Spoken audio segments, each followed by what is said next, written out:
కేసీఆర్పై జనవరి 19 దాకా చర్యలొద్దు, మధ్యంతర ఉత్తర్వులు పొడిగించిన హైకోర్టు, ప్రభుత్వ కౌంటర్లో జాప్యం అంట.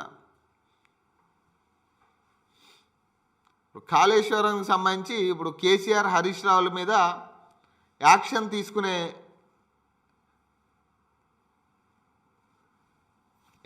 తీసుకోవాలని పీసీ ఘోష్ కమిషన్ నివేదిక ఇవ్వడం జరిగింది. దీని మీద జరిగిన చర్చలో నిన్న హైకోర్టు తీర్పిచ్చిన పరిస్థితి. జనవరి 19 వరకు వారి మీద చర్యలు తీసుకోవద్దనే ఉత్తర్వులు. నిజంగా అక్కడ 100% అవినీతి జరిగింది. మరి జరిగినప్పుడు ఇన్ని రోజులు అవసరమా? ఏంటి కలెక్షన్ ఏంటి అంటే ఇప్పుడు రెండు పార్టీలు కలిసి ఆడుతున్న డ్రామాలాగా ఉంది ఇది.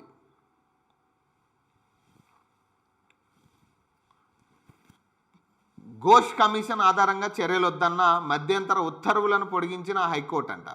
కాళేశ్వరం ఇరిగేషన్ ప్రాజెక్టులో అవకతవకలపై జస్టిస్ పీసీ ఘోష్ కమిషన్ ఇచ్చిన నివేదిక ఆధారంగా మాజీ ముఖ్యమంత్రి కేసీఆర్, మాజీ మంత్రి హరీష్ రావు, రిటైర్డ్ ఐఏఎస్ అధికారి ఎస్కే జోషి, ఐఏఎస్ స్మితా సబర్వాల్పై ఎలాంటి చర్యలు తీసుకోరాదంటూ గతంలో ఇచ్చిన ఉత్తర్వులను వచ్చే ఏడాది జనవరి 19 వరకు పొడిగిస్తూ హైకోర్టు ఉత్తర్వులు జారీ చేసింది.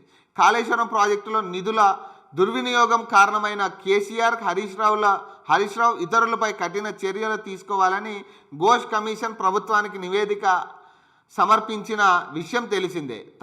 తమ వాదన వినకుండా సాక్షులను క్రాస్ ఎగ్జామినేషన్ చేసే అవకాశం ఇవ్వకుండా తమకు వ్యతిరేకంగా నివేదిక ఇవ్వడం చెల్లదని, దాన్ని కొట్టేయాలని వారు హైకోర్టులో వేర్వేరు పిటిషన్లు దాఖలు చేశారు. ఈ పిటిషన్లపై విచారణ చేపట్టిన ప్రధాన న్యాయమూర్తి జస్టిస్ అపరేష్ కుమార్ సింగ్, జస్టిస్ మొహిద్దీన్ ధర్మాసనం కమిషన్ రిపోర్ట్ ఆధారంగా ఎలాంటి చర్యలు తీసుకోరాదని గతంలో మధ్యంతర ఉత్తర్వులు జారీ చేసింది. ఈ పిటిషన్లు బుధవారం మరోసారి విచారణకు రావడంతో కౌంటర్ దాఖలు చేయడానికి మరింత సమయం ఇవ్వాలని ప్రభుత్వ ప్రత్యేక న్యాయవాది ఎస్ రాహుల్ రెడ్డి ధర్మాసనాన్ని కోరారు.